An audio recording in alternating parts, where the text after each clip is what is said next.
In politics, you don't have friends, you have temporary allies of convenience, and the moment you become a liability to those allies, you find yourself very much alone. John Pesutto, MP, the former leader of the Victorian Liberal Party, continues to serve humanity in the role of cautionary tale of what not to do in politics or in life. Meanwhile, Moira Deeming MP is providing us with an object lesson in how to succeed in politics without compromising your principles, and also is proving the usefulness of lawfare as a strategy for holding people in power accountable and making change. My name is Topher Field. This is the Topher Project, and I help busy people like you to keep up with the world as it changes around you. I am 100% viewer supported, so if you'd love to see more of this sort of content, head over to goodpeoplebreakbadlaws.com and check out my books, my t-shirts, my hoodies, my DVDs. It is all thought-provoking content, and if you like my videos, then you will love my books. And by buying one, you'll be helping me to keep doing what I do. Now, John Pesutto was just another unremarkable link in the chain of insipid and spineless Victorian Liberal Party leaders since the ousting of Jeff Kennett. To say that the Liberal Party has lost its way is being far too nice. It has lost its soul and its spine. And lest you think I'm being harsh, let me read you the names of John's esteemed predecessors, and you tell me if you can find a single spine among them. I'll bet you've never even heard of half of them, such was their wet lettuce impact on politics. There was Denis Napthine, Robert Doyle, Ted Baillieu, who did at least win government for one useless term, Denis Napthine again because the Victorian Liberals love to go back to what didn't work the first time. Then there was Matthew Guy, and who can forget Michael O'Brien? All of us? All of us forgot Michael O'Brien because even amongst this spectacularly forgettable list, he stands out for being even more forgettable. Then they went back to Matthew Guy because, hey, maybe he'll be able to succeed the second time where he failed the first time. You know, because that worked out so well with Denis Napthine, who was so successful in his second time. You know what, scratch that. And then fitting right in with all of that esteemed pedigree came John Weakers Pesutto.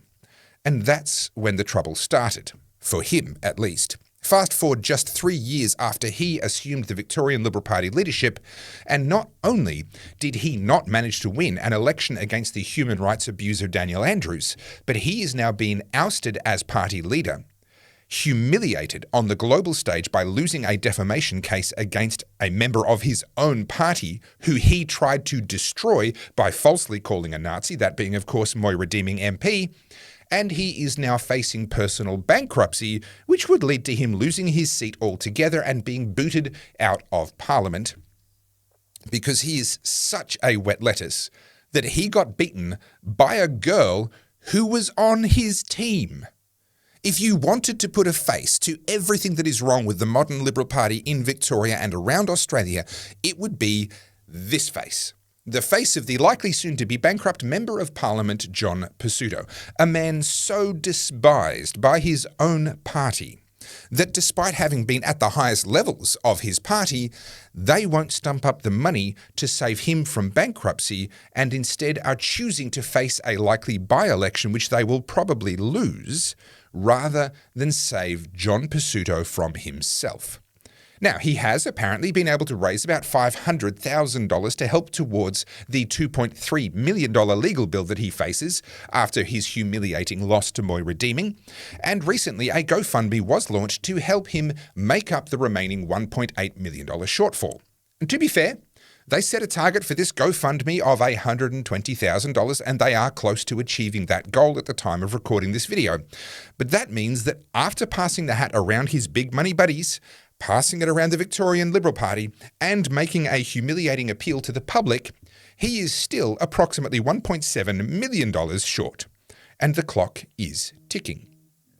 What makes this spectacularly striking is that if Pesutto has to declare bankruptcy, it will cost the Liberal Party and their big money donors a lot, because a bankrupt is not allowed to sit in the Victorian Parliament.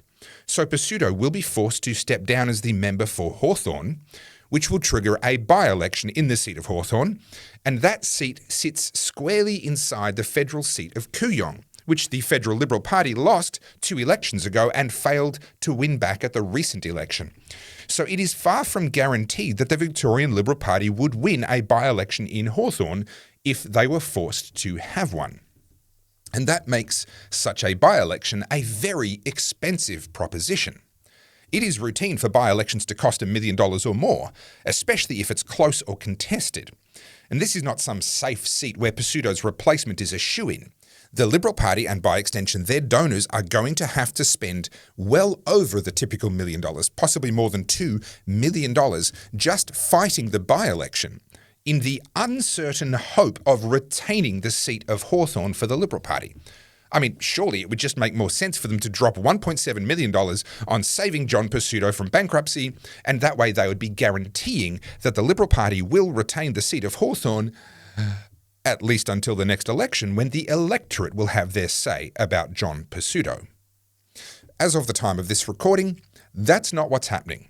The Liberal Party power brokers would seemingly rather spend millions in a by-election where they are at risk of losing Hawthorn than spend millions on the risk of keeping John Pesutto.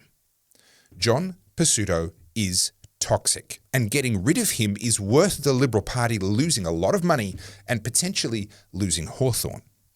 John Pesutto is done. He has made himself a cautionary tale in more ways than one. Firstly, his arrogant lying got him into trouble. Then his ego wouldn't let him back down and get out of trouble cheaply, which he could have done had he actually just been sensible in the first place. Now he's discovering that his friends in high places are no friends at all, and they would rather spend more money to stand back and watch him fall and be rid of him out of their party than spend less money saving his piss-weak ass and having to put up with him. In contrast, Moira Deeming MP, well, she's back inside the Victorian Liberal Party, and she is now untouchable. She is unquestionably proven to be a woman of courage, with more spine than every Victorian Party Liberal leader for the last 25 years combined. She's been admitted back into the Liberal Party, and she has something far more valuable than friends in politics.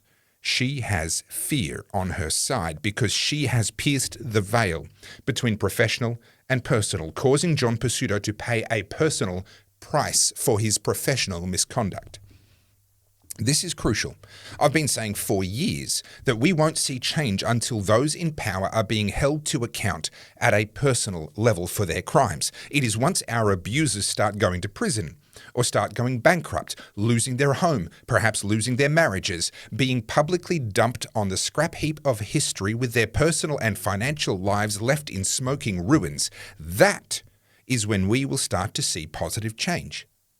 John Pesutto is making himself the first such example in recent history, and that is not an easy thing to do.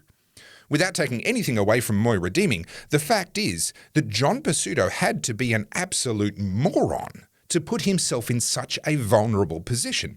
There is just so many layers of protection for people in power that for him to strip all of those away and end up where he is, where someone successfully sued him in a personal capacity and pierced that veil, and then for John to double and triple down on it so that ultimately his loss takes him out completely? That takes a special kind of stupid. And yet somehow John Weekas Pesutto has managed it. I mean, credit where it's due. That is spectacular. And Moira Deeming MP is showing us the way. Know what you believe in, have the spine to stand up for it, and fight back mercilessly against those spineless grubs in power who try to stand in your way. And never forget that in politics, there are no friends. There are only allies of convenience. And that means that we don't have to destroy the abusers of power ourselves. All we have to do is make them toxic to their friends in high places.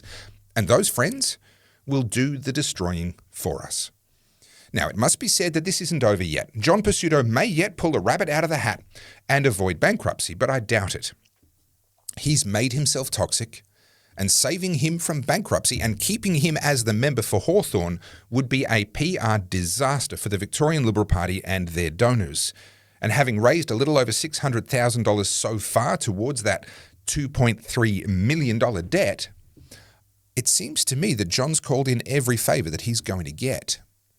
John Pesutto is a cautionary tale, Moira Deeming is an inspiration, and piercing the veil to hold these abusers personally accountable whenever they are moronic enough to give us the chance is the way we fight back. My name is Topher Field. This is the Topher Project, and I help busy people like you to make sense of the nonsense in the world around us. I am 100% viewer supported, so please check out my books, Good People Break Bad Laws, which is all about civil disobedience in the modern age, Good Christians Break Bad Laws, which is all about the theology of civil disobedience and why Christians should be among the first to stand against government when government oversteps its God-given boundaries. Then there's the DVD of my multi-award-winning documentary, Battleground Melbourne. There's T-shirts and hoodies with a bunch of different designs, and there's so much more as well. You can grab yours from goodpeoplebreakbadlaws.com, and you'll be helping me to keep producing more content like this. Thank you for watching to the end. The algorithm loves you, and so do I. Please like, comment, share, subscribe, and as always, stay free.